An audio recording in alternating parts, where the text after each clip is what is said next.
Poland, September 1939. The German foe begins its ruthless march of conquest and sets the stage for World War II. Poland's 34 million inhabitants, crushed, scattered, and enslaved. Tens of thousands of square miles of territory shrink before the movement of lightning armored columns. Poland and the world learn the meaning of a grim new word, blitzkrieg. Here is shown the initiation of that phase of modern warfare. These pictures of the preparation for attack and later the actual combat were all made by German frontline cameramen. Therefore, they stress Nazi superiority. Success is unimpeded as Hitler's divisions move against outnumbered Polish defenders. Later, on other world battlefronts, the Allies are to destroy the myth of the invincibility of the Nazi armies. But this is Hitler at the peak of his armed might, and the record of a nation overrun in just days is of military as well as historical importance.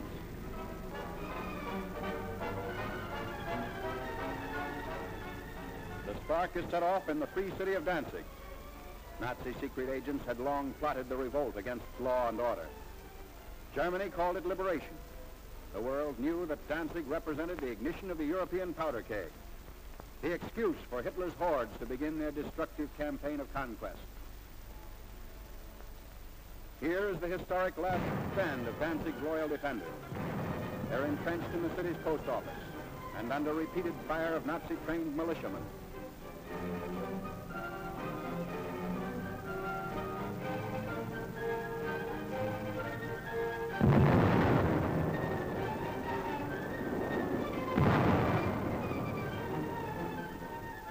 Taking cover behind an advancing tank, the attackers move in. Gasoline is sprayed on the building, and its doom is sealed.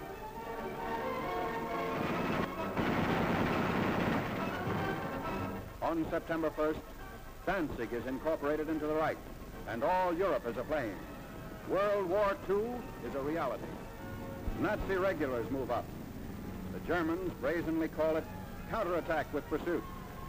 The civilized world knows it as the unleashing of unheard-of military might. With little to stand in their way, the Nazi divisions roar across the Polish countryside and reveal for the first time the machines and weapons that are to terrorize a freedom-loving people. Military observers see the Nazi lightning warfare as setting the style for modern battle. Only a well-devised counter-blitz can stem the flanking and pincer movements of the wily Germans. The motorcycles bring up machine gunners for the opening of the attack.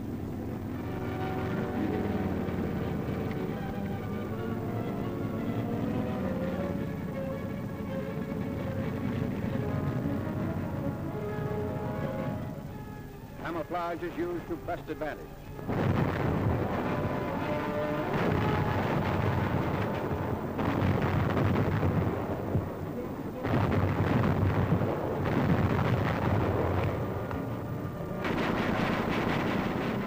Tanks speed the advance as a Polish town is about to fall.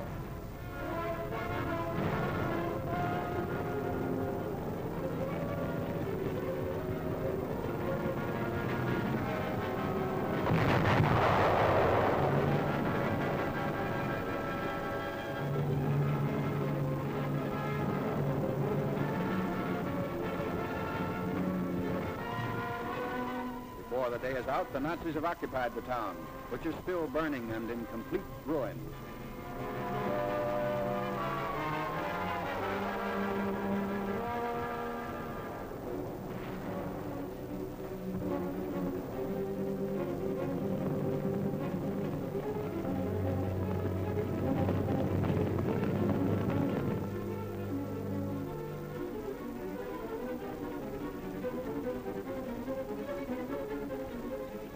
Wrecked equipment testifies to the Polish rout.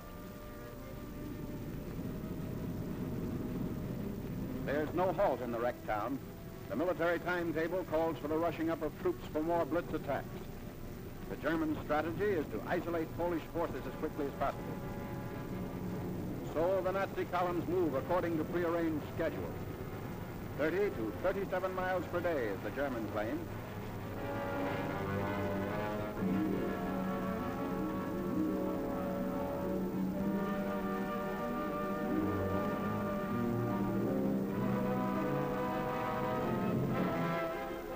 A strategic bridge across the Vistula River has been blown up by retreating Polish soldiers. But in their haste, they were unable to ensure its complete destruction. The enemy will be delayed, but temporary repair is not impossible for skilled mechanics to accomplish in fast time.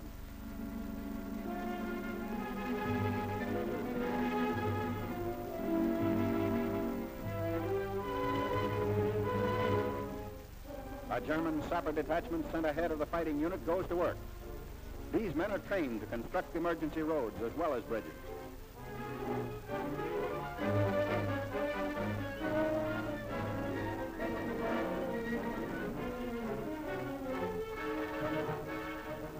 The hastily constructed span is quickly put to use by the advancing Nazis.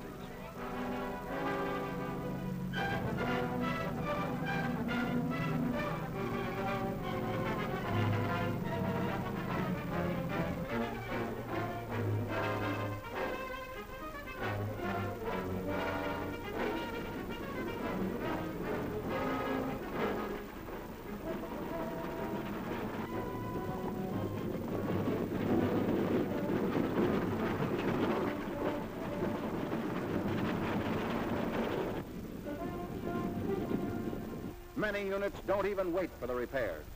When bridges are scarce, shallow waters are forded.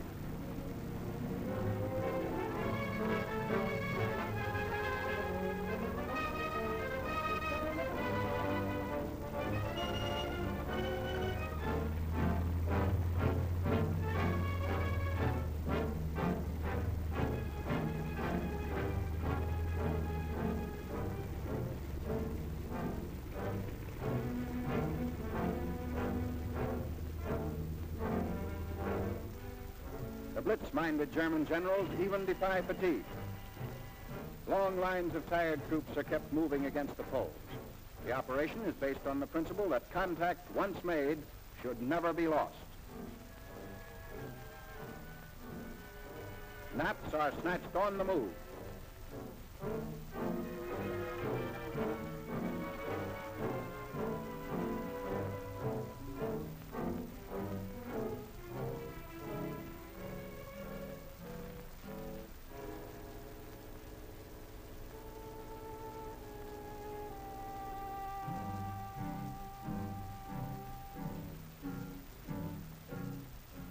Complete halt comes only during the lull between battle movements.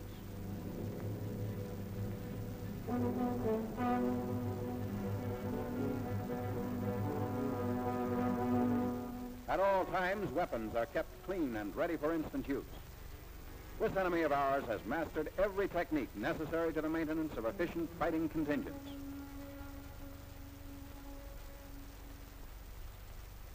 The Polish harbor of Gdynia. For the defense of this vital seaport, the Poles have sunk ships to block the entrance of German warships.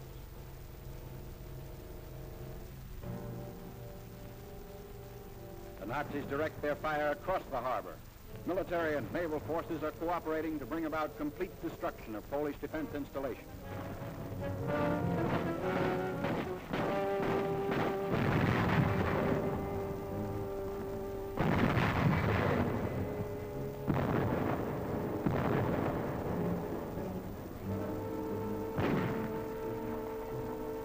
After a thorough bombardment, the outnumbered garrison of Gdynia surrenders.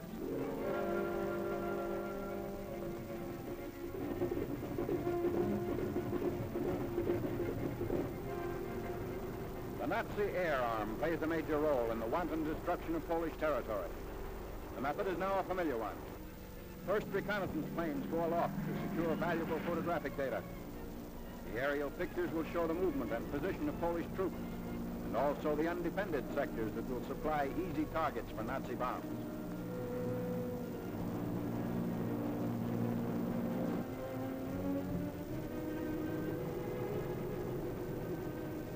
Immediately on landing, the valuable pictures are rushed to the field developing unit.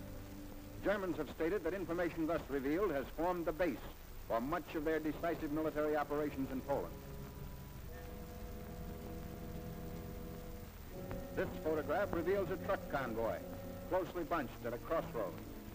If proper distance and interval had been kept between vehicles, they would not be the target shown here.